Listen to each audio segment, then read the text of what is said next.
Kok justru ngerasainnya itu, aku paling takut sama Sulawesi dan Sumatera Barat. Seperti contoh, pada tahun gunung di Yogyakarta itu, Gunung Merapi meletus. Aku tuh memang kan selalu ditandain kalau bencana alam tuh dari langit. Kalau menurutku, Jawa alhamdulillah masih aman. Waduh, Itu yang hilang duluan tuh itu, maksudnya hilang gimana teh? yang terkikis daratannya. Itu yang aku paling takutin. Aku nggak khawatir Pulau Jawa, aku nggak khawatir Jakarta, aku nggak khawatir Jawa Barat. Eh, Masih ada penjagaan yang sangat kuat yang masalah megatrust itu. Aku merasa ya Tuhan Allah tuh masih sangat baik sekali dengan kita, dan itu nggak secepat itu terlaksana. Jadi dioper dipecah bencananya. Misalnya nih fokusnya ke Pulau Jawa, itu tidak seperti itu, tapi dipecah sama Tuhan. Itu baiknya Tuhan ke kita. Padang dan Sulawesi, tsunami. Yang paling aku takutin. Makanya aku bilang tadi kan pesisirnya tuh daratannya lama-lama menipis. Aku paling takut itu. Ini Aku berinding. baru 5 menit loh teh kita opening teh. Pesisiran pantai. Masih semua, pesisiran juga. Semua. Itu lama-lama mengikis. Jadi misalnya air laut di sini akan lama-lama ke tengah. Itu yang aku takutin. Yang kasihan tuh Sulawesi dan Padang, Gorontalo. Tapi itu yang menjadi takut ya. Aku jadi ini nih. Iya. Sudah lama sekali, dari tahun 2024. Dari pertama kali aku diundang ketika ditanya ke depan bagaimana keadaan Indonesia, saya akan selalu bilang, saya takut Sulawesi dan Sumatera Barat. Itu aja. Pulau Jawa saya tidak khawatir karena Tuhan Maha Baik, Allah Maha Baik. Harusnya pecah di Pulau Jawa, tapi baiknya Tuhan dipecah. Maksudnya harusnya tuh diledakannya tuh di Pulau Jawa, tapi baiknya Tuhan ya mungkin masih banyak yang kuat di dalamnya, jadi dipecah bencana itu. Jadi jangan khawatir, insya Allah. Untuk Pulau Jawa, Gunung Merapi itu menurutku sih kalau sekarang lebih ke laut ya.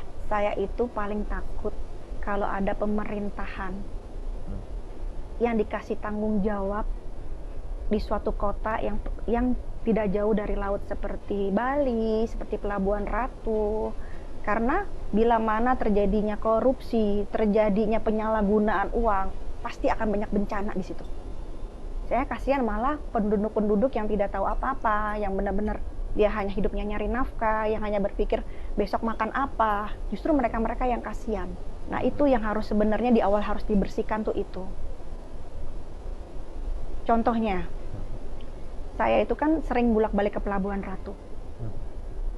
Kok beberapa tahun ini Pelabuhan Ratu sering banjir, suatu yang dipermainkan, ada suatu yang mengatasnamakan rakyat. Ternyata kan kita bisa dengar sendiri, ada apa tuh penyu-penyuan yang dibangun dari kardus. Itu satu. Nah, kedua, banyaknya proyek-proyek yang sebenarnya ibu tidak suka. Ibu tidak suka. Teteh manggilnya ibu. Ya. Sudah sedekat itu. Ibu ini apa saja yang ibu tidak Lebih suka? ke penghormatan. Penghormatan. Ya. Apa saja yang ibu tidak suka teh? Selain tadi ada pengkhianatan dari pemerintah daerah. Ya. Apalagi? Satu, kedua, harus tetap menjaga tata krama, adab, etika. Jadi jangan pernah meninggalkan budaya. Jangan pernah meninggalkan sejarah. Jadi kayak pesannya Bung Karno tuh jangan lupakan jas merah. Dari itu semua kita jaga, dari adab, etika, tidak memanfaatkan kekayaan alam dengan sembarang. Itu akan merusak bumi. Jadi kalau bumi rusak, itu tidak ada satupun yang bisa disalahkan selain manusia itu. Nah, banyak yang mengambil kekayaan alam tanpa membereskan kembali. Jadi dibiarkanlah, ya sudah mendapat keuntungan, dibiarkanlah, tidak ditata kembali, berantakan. Nah, itulah yang sering terjadinya bencana-bencana. Sebenarnya bencana itu nggak perlu kita menanyakan kepada hal goib, atau kita menanyakan juga kepada Tuhan, menyalahkan. Kita introspeksi juga gitu loh. Kamu bongkar, ya kamu juga harus tata kembali. Dan itu sampai nggak kepada orang-orang di sekelilingnya. Itu masalahnya di situ. Saya dulu tuh kan awal saya sebelum jadi penari, memang cobaan hidup saya tuh luar biasa. Kebetulan memang saya lahir di keluarga masih ada, papa itu masih ada dari Mangkunegaran. Kalau mama itu masih Pandeglang, Banten. Nah, itu kan sangat sejarah dan budayanya tuh sangat kuat. Tapi karena papa itu saat itu keluarga masih kejawen, Jadi saya dititipin di keluarga mama yang memang agamanya kuat sekali. Saya sebenarnya sudah dikasih tahu sama Eyang dari keluarga papa bahwa terahnya itu jatuhnya kenapa ke kamu, bukan ke anak Eyang yang lainnya, tapi memang cobaan hidup kamu berat sekali. Tidak mudah untuk laki-laki menikahi kamu, karena kalau nggak cerai. Teteh aman hubungan? Tidak. Oh. Oke, kita lanjutkan. Bagian yang personality kita Pernikahan pertama saya sudah dikasih tahu oleh Eyangkung, baru mau minta restu, baru mau meminta gelar, karena kan kalau Jawa ada gelar ya.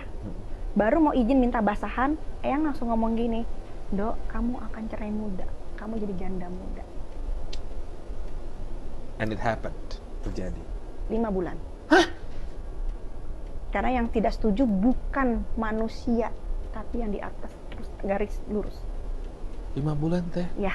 Kayak anak SMP. Iya, kayak Britney Spears waktu itu zamannya. Britney Spears. Iya, kali Britney 3, saya 5. Juga. 5 bulan saja. Ya, 5 bulan. Jadi ya sudah kodratullahnya saya melahirkan, sudah lepas. Dan itu sudah dikasih tahu sama Eyangkung. Padahal kalau dipikir secara human, secara manusia gitu. Saat itu laki-laki yang saya nikahin, dia bertanggung jawab, dia punya pekerjaan, dia pejabat, dia keluarga pejabat. Tapi Eyang bilang dia nggak akan kuat membopongmu. Sampai atas semua nggak setuju karena faktor sejarah. Jadi karena itu saya kalau bilang jangan pernah kita tuh menghilangkan sejarah. No. Dan budaya serta terah dan ya, awal dari situ semua saya dipaksa untuk mengenal diri saya, padahal saya hukum loh Bang Robi. Kan orang hukum kan sangat logik sekali. Saya dipaksa untuk memahami itu dan tidak ada guru, karena Eyang setelah menyampaikan itu dia langsung meninggal. Dan sampai detik ini saya nggak berani masuk kamarnya, karena saya doang yang diminta untuk masuk kamar beliau. Hanya Eyang. Waktu itu usia? Lulus kuliah. Oh, lulus kuliah. Usia 24. Lalu? Saya single 10 tahun dan tidak merasakan butuh laki-laki. Karena ngerasa kayak ada yang temanin selalu. Dia kaget, nah saya begini karena ternyata saya dibawa oleh ibu. Yang selama ini mereka tunggu. Detik itu juga, hari itu juga, Abah langsung nulis, ada bacaan, dan saya harus berangkat ke Pelabuhan Ratu, ke Pantai Sukawayana, pantai yang paling sakral di Pelabuhan Ratu. Itu adalah gerbang, bukan Karanghawu. Kan orang-orang taunya selama ini Karanghawu. Bukan gerbang, bukan ada di situ. Gerbang itu adanya di Sukawayana, biasanya sudah tahu tujuannya apa. Misalnya Bang Robi, ada yang jahatin, ada yang jahilin, mandi aja di sana. Karena orang yang ilmu negatif, ilmu kotor, saya bilang ilmu hitam, orang yang pakai susuk, jangan ke sana. Oh, tapi kalau orang bersih boleh? Boleh banget. Dari aku jelasin dari lukisannya. Lukisannya itu wajahnya tuh jauh sekali. Jauh lebih cantik? Ya Allah, nggak ada apa-apanya. Serius teh? Sama Ratu yang 7 aja nggak ada apa-apanya. Ibu tuh sukanya ibu suka hijau, ibu suka pink, ibu suka marun. Jadi kalau mau ngasih bunga ke ibu, itu kalau misalnya kita mau ngelempar ke laut, itu warna mawar warna merah. Atau merah marun? Atau yang pink? Atau bisa ungu. Itu kesukaan dia. Jadi kalau Bang Robi mau mandi, bawalah bunga itu? Yes. Nanti kalau aku diangkat jadi pangeran atau anaknya gimana? Ya kalau dicintai nggak apa-apa. Gerbangnya beliau ada di situ, berada di titik itu. Untuk yang di Pelabuhan Ratu. Boleh ceritakan teh pengalaman teteh berada di gerbang? Kalau Bang Robi nanti ke sana ada batu hitam. Nah itu awal titik gerbang di situ. Jadi waktu saya ke sana, kembali ke tadi kan yang Aki nyuruh saya ke Pelabuhan Ratu, saya berangkat ke Pelabuhan Ratu sama tante saya dengan masih polosnya, nama baru lulus kuliah, nggak ngerti masalah itu. Cuman nggak tahu kenapa kok hati saya tergerak untuk mengiyakan. Saya berangkat loh, dulu kan belum ada tol Bocimi ya, belum ada tol itu ya. Saya berangkat, PP, dianterin tanteku. Ketika saya berangkat, saya wudhu. Karena setiap kita bertemu air, kita harus wudhu. Mau di sungai, mau di laut, mau dimanapun kita wudhu. Tujuannya apa? Biar tidak kena bala air bila kita sedang wisata. Itu pesan saya. Ketika saya wudhu itu, Kan saya tidak tahu tuh artinya sampurasun, yang saya tahu assalamualaikum. Ya. Tapi tiba-tiba hati saya ngucap sampurasun, assalamualaikum. Saya langsung sidekep tangan saya seperti ini, saya merem. Nah, saya dikelilingi, langsung ada air yang mengelilingi saya tuh, kayak puteran. Wangi yang paling khas itu adalah melati. Nah, ketika saya meremkan mata, saya kan ada rasa di sisi kemanusiaan saya yang takut. Pasti. Saya anak muda, Ya. bohong kalau saya nggak takut, namanya di tengah laut. Ya. Ada rasa takut, tapi ada rasa pengen tahu. Ya. Ya. Saya melekkan mata saya sedikit. Itu cantiknya minta ampun, dan bersama 7 putri beliau didampingi, bukan bodyguard. Pecahan beliau itu kan memecah unsur-unsurnya. Ada di Dewi Lanjar, ada di Nyi Roro Kidul, tapi tidak ada di Blorong. Karena Blorong itu awalnya ngelawan. Oh. Blorong itu murni jin, kita bicara logika. Silakan. Bang Robi sayang sama orang, mungkin nggak Bang Robi menyiksa dia? Orang-orang terpilih. No. Oh no. Oh. Justru ibu tidak akan menyiksa beliau karena kembali kepada diri manusia itu sendiri. Di laut itu hati-hati kalau berenang. Ada suatu titik putaran yang itu menarik manusia. Jadi kalau kita ketemu laut ya, laut yang seperti pantainya ada kayaknya besar gitu, hempasan gitu ya. Nah itu hati-hati karena jalannya ombak tuh gini. Narik. Nah itu, yang itulah sebenarnya orang pinggir pantai itu sudah mewarning, jangan di situ berenang. Contohnya di Pangandaran itu ada, jangan berenang di situ karena ada titikan tarikan kayak pusaran air. Lalu saya bilang, tenggelamnya manusia di pinggir itu terjadi karena dirinya sendiri, bukan karena dia dicintai, bukan karena disukai, bukan karena itu. Ada 2 manusia yang lahir, kan putri itu 7, Bang. Yang 2 lahir ke dunia, salah satunya artis. Artis lama. Udah meninggal? Masih ada. Itu titisannya, titisan ibu. Si artis ini tahu? Enggak. Saya suka pisang raja bulu sama raja raja.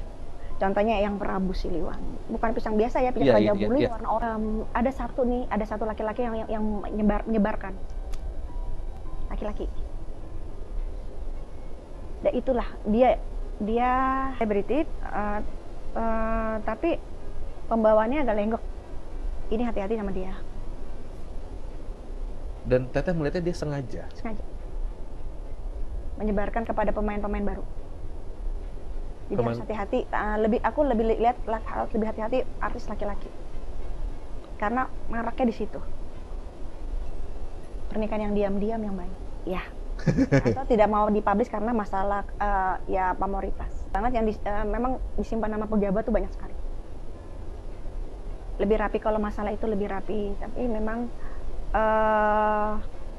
kalau untuk pasti ada dari lingkungan musik dan cukup dikenal. Residivis sudah berkali-kali ditangkap. Oh baru? Wih. Baru, nggak disangka. Nah, justru dia yang megang barangnya. Jadi musisi, si muda, nggak muda-muda banget sih. Ya sebang Robi ya. Nanti ketahuan itu. Melihat. Kalau ya ditangkap sih kalau kelihatan aku, tapi kan dia licin ya, dan dia bisa kemana-mana uangnya. Karena itu kan muncul undang-undang artis tidak, kalau ada ketangkap itu, nah kalau narkoba tidak perlu dimasukkan. Direhabilitasi. Ya, tidak perlu direhabilitasi, tidak perlu dimasuk penjara. Tapi bisa direhab. Kan di question. Iya sih. Oh karena ada oke. Yang lagi saya perhatiin. Ada yang jaga dari selatan juga. Secara natural. Bukan dicari. Tidak, bukan dia berguru. Mending saya. Dia jaga. Keturunan berarti. Tidak, karena ada sisi baik dalam diri dia, yang ada sisi yang ibu suka. Ibu langsung. Ya. Tapi dia nggak bisa menikah. Lagi dilihat terus aja karena kan gini loh, kita dari luar nih kita buruk ya cover, tapi kita nggak ada yang pernah tahu hati kecil kita. Manusia kan hanya bisa menghujat, oh si A begini, si B segini, si C segini, si D seperti ini. Hanya cover. Terkadang kita menipu diri kita, dalam arti kata kita hanya pengen dilihat keburukan kita. Tapi kan yang tidak kita lihat itu mengetahui hati Bang Robi seperti apa. Iya. Hati kecil yang manusia yang tidak tahu yang Bang Robi sembunyiin. Ya. Mereka tahu, Bang. Iya.